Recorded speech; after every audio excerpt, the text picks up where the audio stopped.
CBB. Una radio al di là delle frontiere. الراديو لكم فتعالى وعبر برأيك. With and for refugees.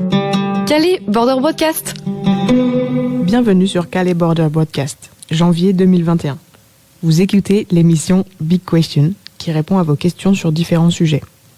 Aujourd'hui, nous allons parler de la demande d'asile, la procédure normale, les démarches et les droits des demandeurs d'asile. Avec nous pour répondre à vos questions, Jackie, salarié au Secours catholique et spécialiste de l'asile. Bonjour Jackie. Bonjour Clémence. Qu'est-ce que ça veut dire, l'asile ? L'asile, c'est une protection qui est offerte par un État autre que le pays d'origine de la personne qui demande l'asile. Elle est offerte à des personnes qui ont été persécutées dans leur pays d'origine ou qui craignent d'être persécutées. Ce droit relève d'un droit international qui est la Convention de Genève de 1951. Il s'adresse, d'après le texte de la Convention, à des personnes qui, je cite, en raison de craintes personnelles, de persécutions qu'elle encourt dans son pays d'origine, au motif soit de sa race, appartenance ethnique, soit de son appartenance à un groupe social, soit de sa religion, soit de sa nationalité, soit de ses opinions politiques.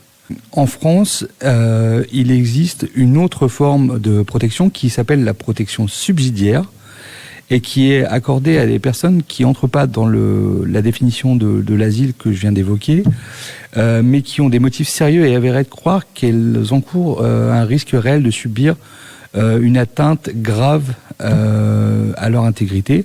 Soit elles risquent la peine de mort ou d'être exécutées, soit elles risquent d'être soumises à des tortures, à des peines et traitements inhumains ou dégradants, soit elles craignent une menace grave et individuelle contre leur vie en raison d'une situation de violence généralisée, que cette violence résulte soit d'un conflit armé interne ou soit d'un conflit armé international. Comment demander l'asile en France ? Quelles sont les démarches à faire ? Pour demander l'asile en France, le demandeur doit d'abord s'enregistrer auprès d'une structure de premier accueil des demandeurs d'asile qui s'appelle une SPADA,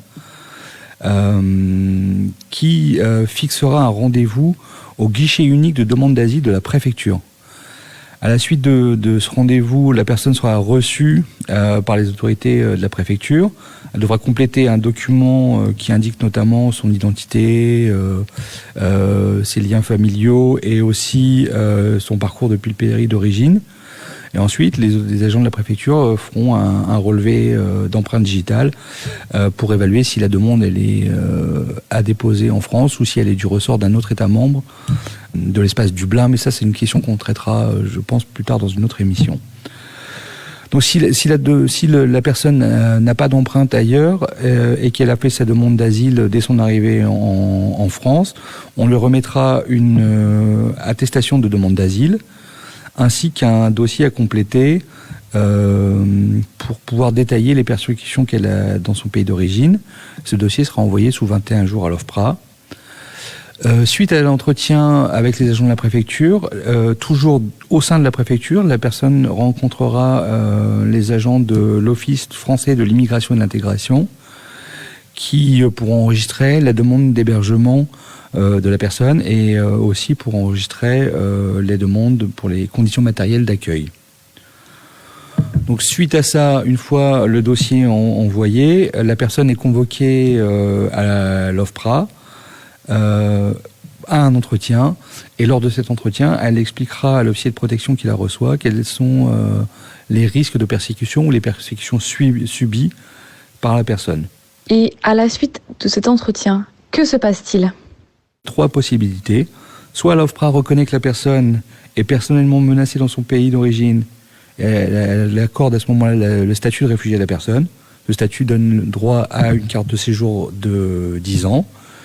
Soit la personne n'est pas reconnue réfugiée, mais l'OFPRA considère qu'il serait dangereux de la renvoyer à son pays d'origine. Et à ce moment-là, la personne bénéficiera d'un titre qui s'appelle la protection subsidiaire, et le titre de séjour est de 4 ans.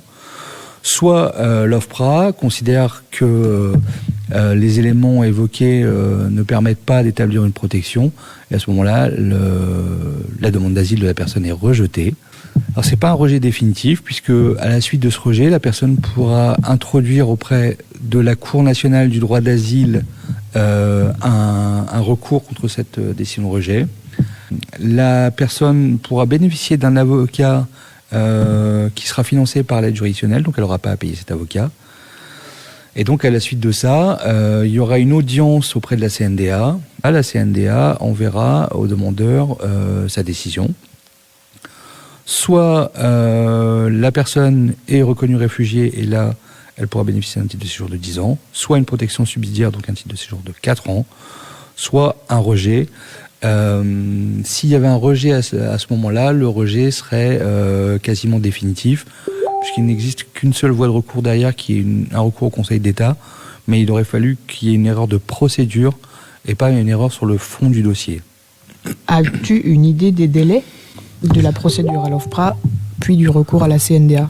Alors, l'ensemble de la procédure va varier entre 6 mois et 1 an et demi en moyenne, OFPRA plus CNDA, mais ce sont des délais qui sont des délais approximatifs. Il arrive que pour certains demandeurs, le délai soit plus court, mais bien souvent, le délai peut être plus long. Je suis demandeur d'asile, je suis à Calais. À qui dois-je m'adresser ?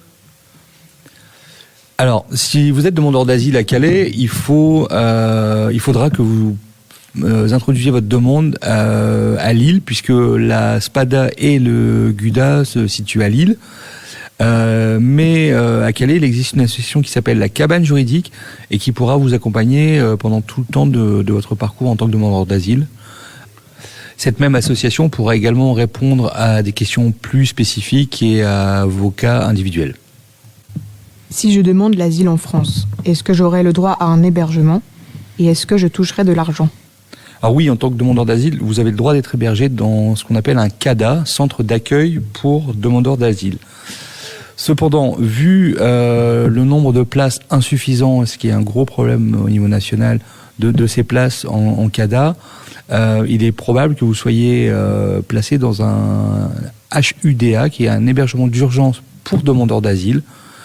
Vous serez hébergé en tout cas pendant toute la durée de votre demande d'asile, et vous bénéficierez aussi de l'aide pour les demandeurs d'asile, l'ADA, qui est d'un montant d'à peu près 6,80 € par jour, qui sont crédités sur une espèce de carte bancaire que vous pourrez utiliser dans les distributeurs.